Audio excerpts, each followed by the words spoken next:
Agustina. Tapi gak dipanggil Agus ya. Nanti jadi Lucky. Jangan dipanggil Lucky, nanti jadi Lucky. Gak boleh. Terus hari Jumat ya panggilan itu. Oke.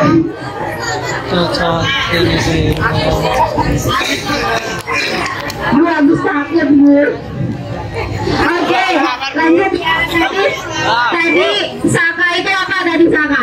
Satuan Karya Pramuka. Pinter, Satuan Karya Pramuka. Itu dia kegiatan di luar sekolah nanti. Jadi nggak di sekolah lingkupnya, tapi di luar sekolah. Kalau Saka Bakti Husada, Saka itu kan ada banyak ya, ada Saka Bayangkara, ada Saka Bahari, Kalpataru, dan lain sebagainya. Kalau kita itu Saka Bakti Husada, kita di bawah binaan Dinas Kesehatan. Jadi udah pasti tugasnya juga mencakup kesehatan. Salah satunya adalah nolongin orang kayak gitu. Tadi lanjut ya yang di Malioboro. Siapa tadi yang belum pernah ke Malioboro? Ini yang tadi bilang belum pernah ke Malioboro, temannya diajak kasihan. Kurang piknik yang belum pernah ke Malioboro. Siapa dong? Udah kalau jalan bareng. Oke lanjut ya. Karena di Malioboro ngapain? Contohnya kita tugas ketika Lebaran dan malam tahun baru, itu kita biasanya tugas di Malioboro. Ngapain kak di Malioboro? Emang ada yang sakit? Ngapain kak kita kalau di Malioboro kak? Tahun baru kita nonton Kembang Api kan? Kita nonton Kembang Api, kita jagain orang yang nonton Kembang Api. Yang lain nonton Kembang Api, kita jagain yang nonton Kembang Api. Emang di sana ada yang sakit kok? Ada. Oh iya, kamu lihat ya? Oh, ada yang sakit kan ya? Ada yang gitu kan? Iya, jadi kamu yang sakit. Oh enggak, iya ada yang sakit.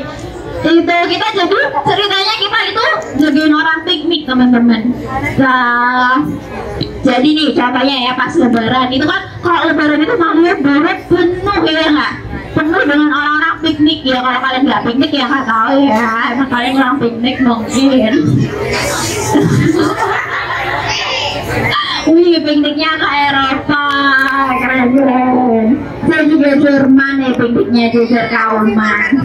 Nah itu biasanya tuh kalau misalkan Lebaran itu kan Malioboro penuh dengan pemudik ya. Nah di situ ramai, emang ada yang sakit kak, ada misalkan dia kurang pusing, lemah, lesu gitu.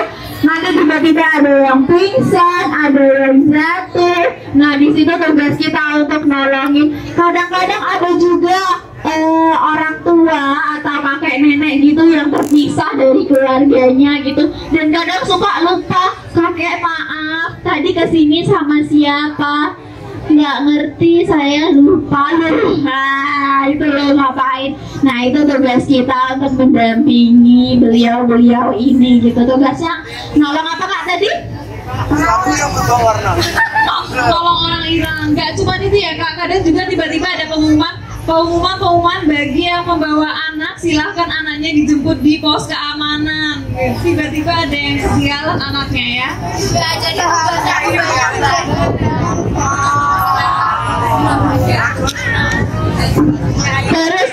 Terus ngapain lagi kak kegiatannya? Kegiatan kita itu banyaknya berguna di masyarakat. Contohnya ngapain kak? Kalian tahu nggak penyebab demam berdarah itu nggak apa? Siapa yang bisa jawab angkat tangan? Penyebabnya demam berdarah? Digigit nyamuk apa? Ada yang tahu apa enggak?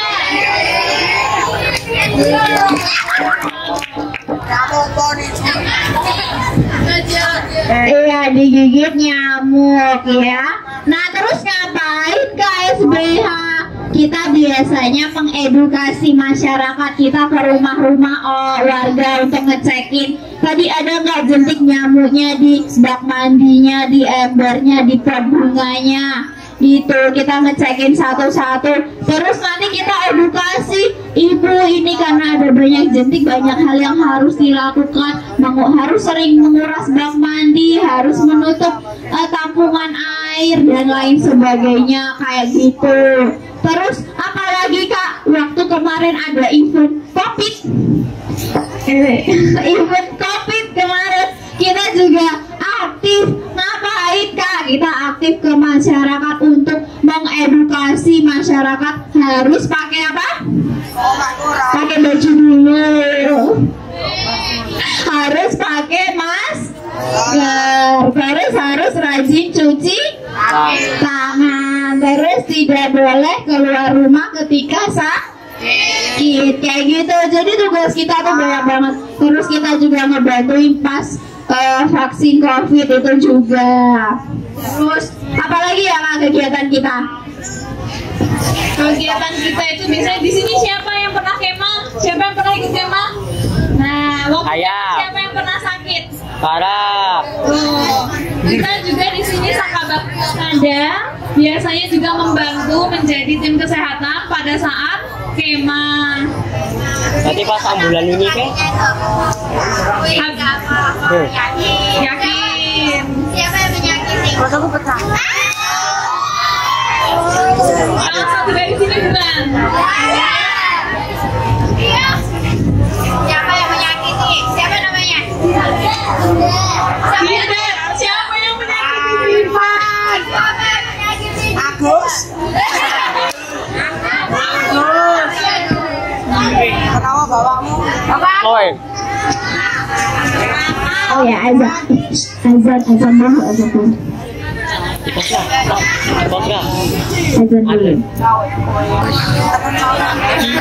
Kalau kakak bilang halo, kalian jawab hai ya. Halo.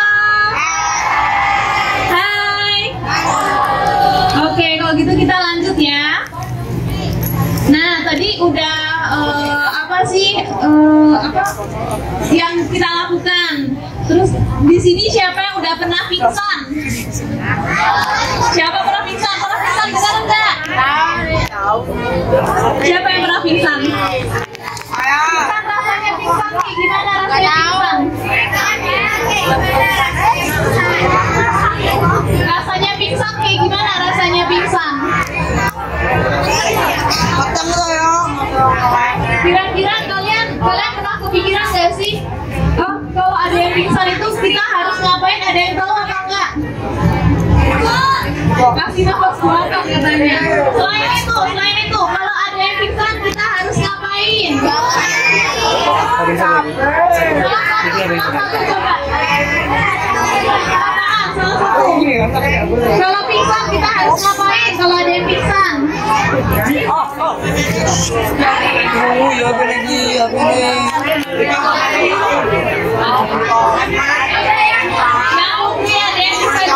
Kalau ada yang pingsan kita harus ngapain? Dibawa ke UKM. Selain itu ada lagi nggak yang harus kita lakukan? Dikasih teh manis katanya. Dikasih minyak kayu putih. Nah, di SDH kita juga belajar bagaimana cara menangani orang yang pingsan.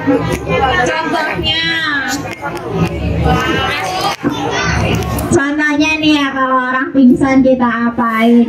Pertama, dia tiba-tiba pingsan, ya jangan langsung dikasih air putih atau teh dong, keselak nanti. Jadinya nggak masuk ke perut, jadinya malah masuknya ke paru-paru, nggak boleh. Jadi yang pertama yang dilakuin harus dibawa ke tempat yang aman, gitu ya. Jangan pingsannya di tengah lapangan terus dibiarkan dinengke, enggak. Atau nanti ada yang pingsan terus dibuati dinengke, jangan. Harus ditolong, ya Pak? Ditolong dulu lah ini perbuatan baik. Harus ditolong dulu, dibawa ke tempat yang aman. Contohnya UKS atau misalkan di lapangan itu nanti dibawa ke pinggir dulu di tempat yang teduh. Terus ngapain lagi kak? Nggak boleh dikerumunin, jangan ada orang minta nggak boleh gitu ya, harus dikasih ruang yang luas gitu. Terus dilonggarkan pakaian yang mengikat, jangan dilepas semua bajunya tapi dilonggarkan. Misalkan pakai kerudung dibuka sedikit penitinya atau dilonggarkan sabuknya, dilonggarkan ya, bukan dilepas ya. Nah gitu. Terus kak diapain lagi? Ada yang tahu diapain lagi? Ada yang tahu? Ditinggikan kakinya. Jadi biasanya ya kalau orang pingsan itu aliran darah ke otaknya itu tidak tersuplai dengan baik, makanya penglihatannya memudar dan akhirnya pingsan. Jadi ketika ada orang pingsan itu harus diberikan, nggak boleh dikasih bantal. Orang pingsan tuh nggak boleh dikasih bantal. Kenapa? Karena itu tadi aliran darahnya kurang ke otak.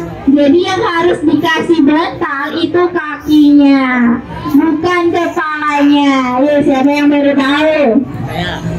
Nah ini ilmu baru ya. Jadi kalau ada orang pingsan itu tidak boleh dikasih apa? Bantal. Yang boleh dikasih bantal adalah kakinya. Jadi kakinya harus ditinggikan sedikit. Tujuannya buat apa tadi? Biar aliran darahnya naik ke otak, seperti itu ya. Kalau misalnya nggak ada bantal gimana kak? Boleh pakai tas. Boleh. Pakai sepatu juga boleh. Atau dipegangin sedikit boleh.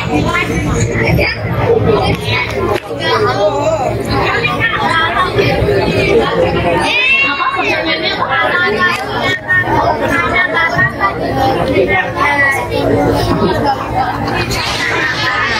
Setelah itu apa lagi ya kak kegiatannya? Di sini ada yang pernah luka? Siapa yang pernah luka karena jatuh? Luka karena apa itu tadi? Karena jatuh. Kalau luka habis jatuh kita harus ngapain? Dicuci pakai air? Diapain lagi lukanya? Dikasih obat merah. Ini kayaknya dia mau jadi dokter ini tadi kalau nggak salah.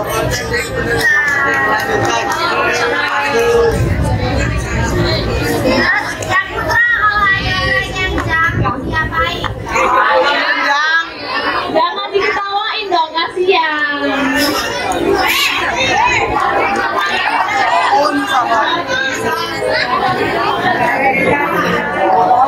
Yang harus dilakukan pertama kali adalah dibersihkan lukanya ya. Kalau misalkan jatuh terus lecet ada pasirnya dibersihkan terlebih dahulu.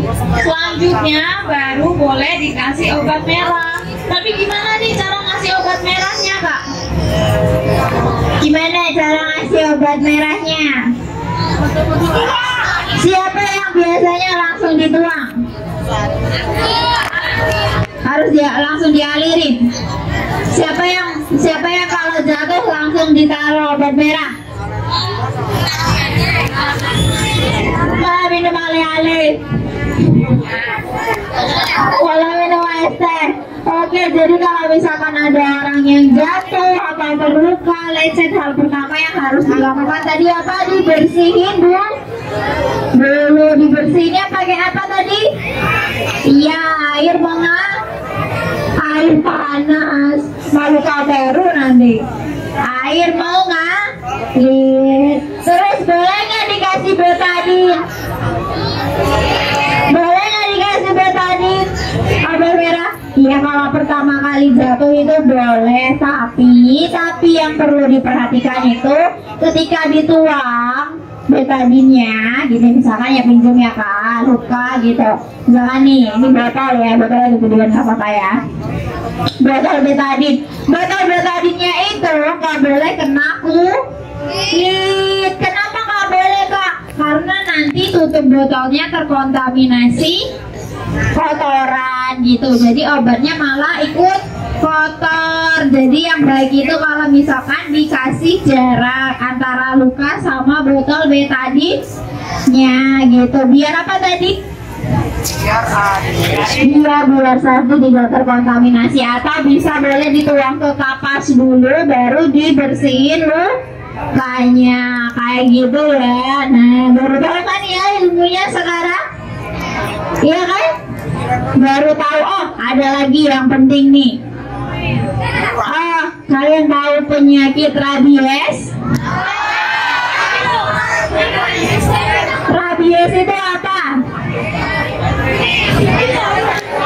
Penyakit hewan, penyakit apa?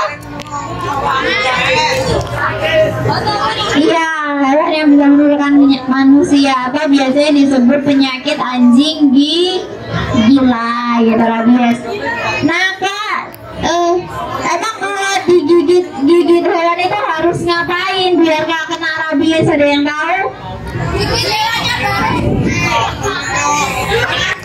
Hewannya harus disteril ya. Jadi ini biar info ya buat teman-teman, kalau misalkan teman-teman nih ada hewan, baik itu monyet, kucing, anjing, apapun itu hewan yang bertaring ya, kalau misalkan teman-teman digigit itu harus segera dibersihkan dengan air mengalir, harus segera dibersihkan dengan air, harus segera dilakukan perawatan gitu lukanya. Terus catatan nih, kalau misalkan teman-teman digigit hewan liar, kita ngomongin hewan liar ya, hewan liar yang buaya, kalau buaya mah nggak kena rabies langsung hilang gitu. Nah, jadi kalau misalkan ada anjing atau kucing yang dia berliur terus berbusa mulutnya, terus dia galak kalau dipegang dan tiba-tiba nggak dia apa-apain, tiba-tiba gigit kalian, itu harus langsung dibawa ke rumah sakit. Walaupun lukanya cuma kena goresan sedikit aja, tapi kalau ciri-ciri hewannya seperti itu harus segera dibawa ke rumah sakit. Iya, harus bilang dulu, ibu saya tadi digigit hewan yang ciri-cirinya itu hewannya berliur, galak, berbusa mulutnya, entah itu anjing, monyet ataupun kucing. Kalau ciri-cirinya seperti itu harus segera ke rumah sakit gitu, karena nanti fatal kalau nggak dibawa ke rumah sakit. Emang penyebabnya apakah kalau nggak dibawa rumah sakit? Iya betul, kematian. Jadi kalau orang yang udah sepele nih ya digigit hewan, meskipun itu kucing nggak, terus lukanya nggak berat, tapi ciri-ciri hewannya seperti itu, kalau dibiarin, kalau udah sakit kemungkinan kecil untuk sembuh. Jadi nggak boleh dibiarin. Oke gitu ya. Ya, perhatikan ya besok ya. Ataupun nanti nggak harus kalian, misalkan kalian melihat teman kalian, tetangga kalian, atau orang lain digigit hewan dengan ciri-ciri seperti itu, harus segera dikasih tahu untuk diperiksakan ke dokter gitu. Udah tahu ya, udah pinter ya. Diingat loh, ini ilmunya akan berguna sampai kalian tua nanti. Gitu. Ada lagi nggak yang mau ditanyakan? Atau ada yang penasaran nggak? Kak, aku pernah lihat kakakku seperti ini, kakakku jatuh atau apa, terus aku harus kayak gimana ya? Gitu. Ada yang mau tanya atau ada yang punya pengalaman serupa nggak? Lihat orang sakit kayak gitu, kita harus ngapain ya? Gitu. Oke, sekarang tanya, kalau kalian lihat orang kecelakaan, kalian ngapain? Video. Direkam, difoto, panggil ambulan. Siapa tadi yang jawab panggil ambulan? Harus dipanggil ambulan. Anda kasih tahu, kalau ada orang kecelakaan itu nggak boleh difoto, nggak boleh direkam. Kenapa? Karena ada undang-undangnya. Kalau kalian dituntut sama yang sakit, nanti kalian bisa masuk, bisa ditangkap polisi. Jadi nggak boleh asal foto ya, nggak boleh. Iya, tapi kan kalau di TV nggak direkam orang yang sakitnya, direkam keadaannya. Tapi jujur, nggak ditunjukin mukanya, itu yang nggak boleh. Menunjukkan siapa yang sakit, itu yang nggak boleh. Kalau mukanya jujur, sebenarnya kurang baik juga, tapi lebih baik jujur. Yang nggak boleh itu menunjukkan identitasnya, gitu ya. Terus tadi manggil ambulan, emang ada yang tahu nomornya ambulan berapa? Siapa yang tahu cara manggil ambulan? Siapa tadi yang bisa jawab nomor ambulan berapa? 911?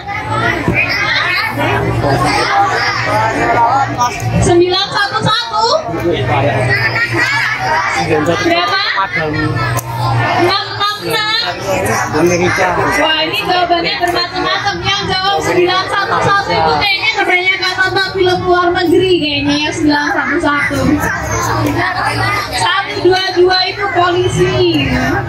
Jadi yang benar nomornya ambulan itu berapa Kak? Nomor ambulan? Diingat. Kalau diingat ya, besok kalau ada orang kecelakaan, dan ambulannya berapa kan nomornya? Kalau di Yogyakarta nomor ambulannya itu 118. 118 berapa tadi nomor ambulan di Jogja? 118. Jadi kalau ada orang kecelakaan langsung ngapain? Iya, hal terkecil meskipun kalian nggak tahu harus ngapain ketika ada orang kecelakaan, biar jadi manusia yang bermanfaat untuk orang lain, kalian harus bantuin telepon ambulan. Itu salah satu tanda kalian menolong orang lain, gitu. Jadi manusia yang bermanfaat itu tadi. Terus kira-kira ada yang mau ditanyakan nggak? Enggak mau pulang. Kapan pulang? Enggak, kali nggak boleh pulang. Biar aku bisa lihat wajah-wajah cantik kalian.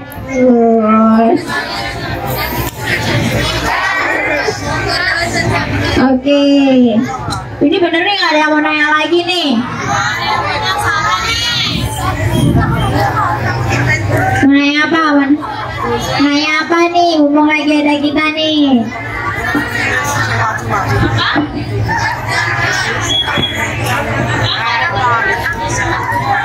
Oh, usia mbaknya berapa?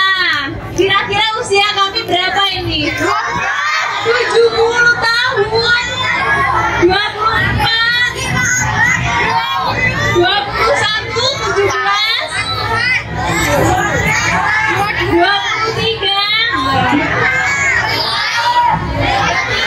25.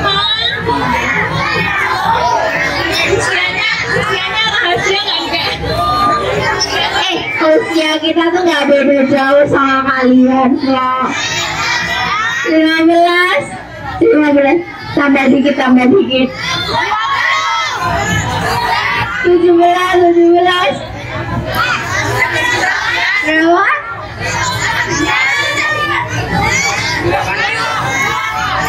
23. Iya, kita masih umur dede gemes, 20-an. 20-an berapa Kak? 20-an.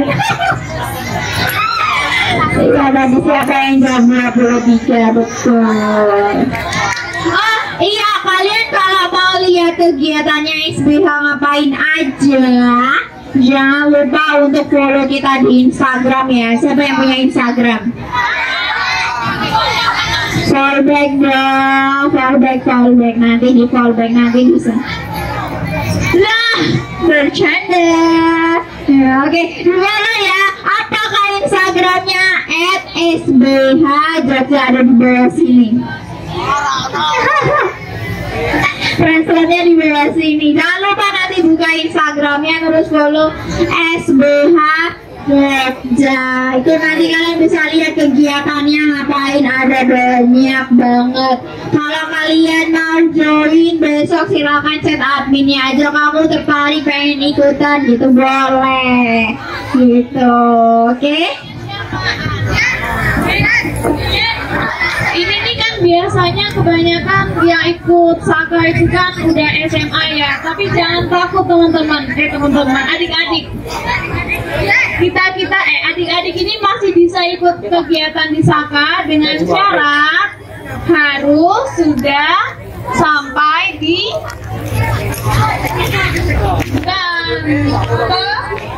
terap. Siapa yang mau jadi pramuka terap?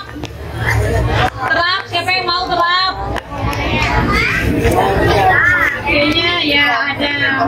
Nanti kalau misalkan sudah bisa gabung sama SBH. Nanti kita di sini juga banyak belajar, banyak ketemu teman.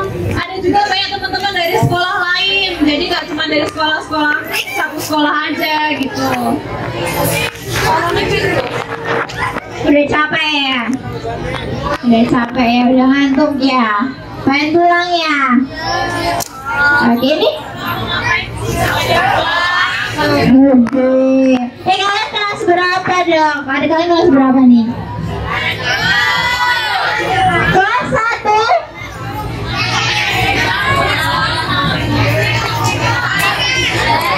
Kelas 7 ya? Kelas 1. Mukanya lucu-lucu, ganteng-ganteng, cantik-cantik ya. Oke.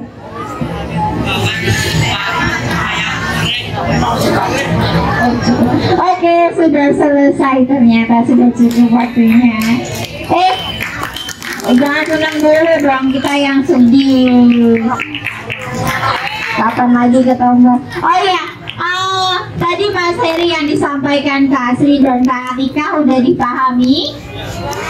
Sudah tadi sedikit informasinya itu, semoga bermanfaat buat teman-teman semua ya.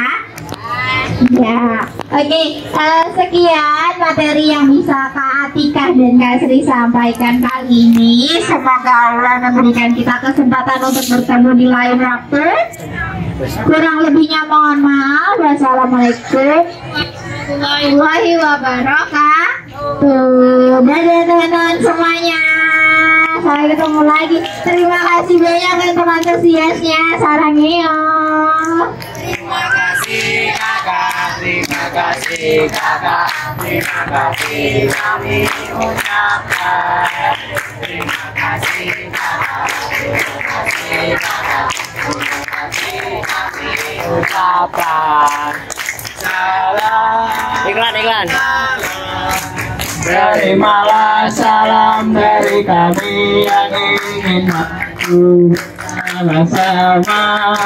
Terimalah salam dari kami yang ingin maju bersama-sama. Baik, cukup, tidak usah diperpanjang lagi, oke? Sebelum kalian meninggalkan tempat akan ada penyerahan sertifikat terlebih dahulu. Minta tolong fotografer disiapkan. Fotografernya yang mana ini? Yang itu, yang itu. Mau kemana? Yuk, foto dulu.